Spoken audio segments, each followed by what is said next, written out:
motionless thing going on. People like it. You're the guy people like to feel uncomfortable around. Oh, God, really? Really.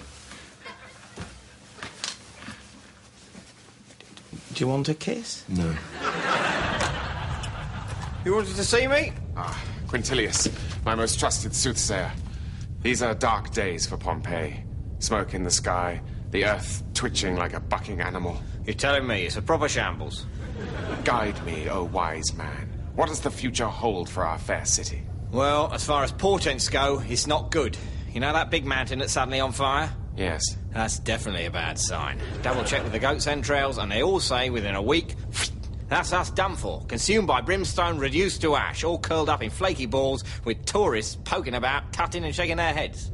And this is your sincere forecast? Sorry, I wish I could say scattered showers, but we're way beyond that. Smell that sulphur? That is one angry atmosphere out there. Then we must make a most humble offering to appease the gods. Exactly. Well, I've been having a bit of a think about this, and I reckon I've got it. Cockerels, pigs. No.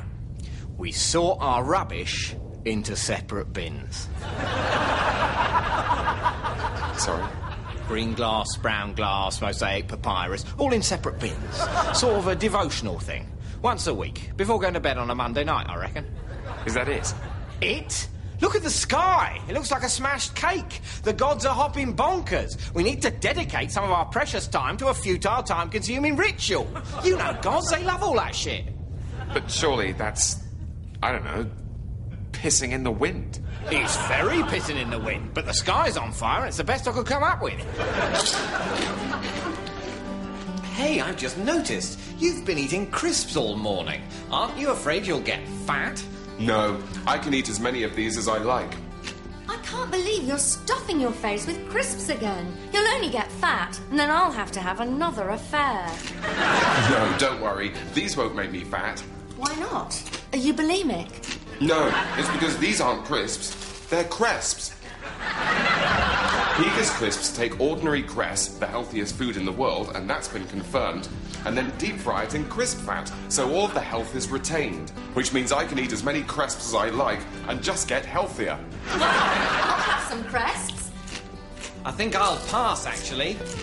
Cresps. Once you cresp, you just can't splasp. That doesn't make any sense. Oh, God, they're horrid! Breakfast in bed again. You are a treasure, my dear butler. You do so spoil me. Thank you. And what do we have here? A rose butler? Ah, you remembered. Remembered, sir. Our anniversary. 40 years today. I hadn't forgotten. Hop in. Very good, sir. Who would have thought, all those years ago, that chance encounter would have led to such happiness?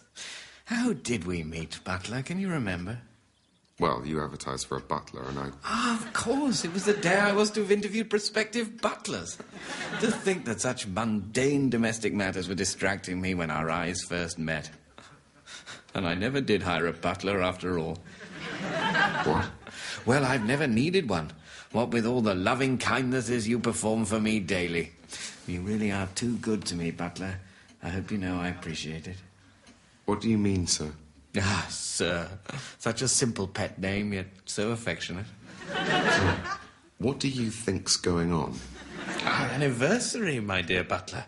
40 years since we both cast aside convention for love. Right. Oh, no. So, the thing is, you do know I'm your butler. Yes, my butler, my dear butler, now and forever. Butler, buttles, butty pops, Butlington boots. No, butler's my job. My name's Steve. I don't understand. I'm a butler. I'm your butler. I have been for 40 years. You're my butler, Butler. Steve. You're my Steve Butler. Butler, Steve. You're Steve Butler. I'm Steve Griffiths. I'm your butler. Oh. But... I thought we were going out. We're not. Oh, right. But... what about the breakfast in bed every day? That was so romantic. Yeah, also, sir, if you think about it, exactly what a servant might do. Like all the cooking, tidying, polishing, shopping, cleaning and answering the phone. I mean, as a butler, I'd say you were relatively easy to work for. But if you thought this was a relationship, you were nowhere near doing your bit. But if you're my butler, why have I got my arm round you in bed? You told me to, sir. Now, will that be all? Right. Well, this is awkward.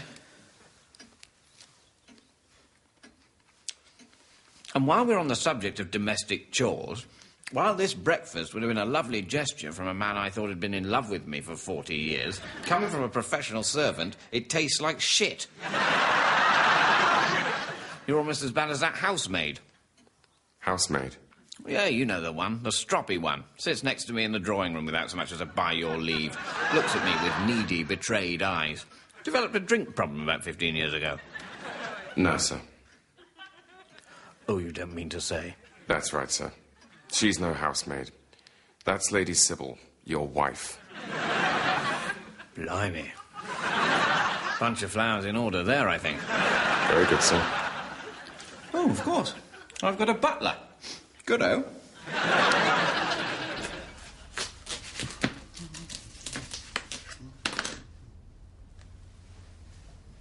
Helen, get in here.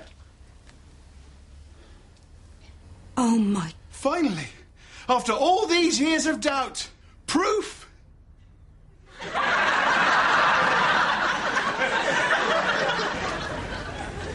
Atheists from around the world are converging here and queuing for hours just for a glimpse of the miraculous fruit section.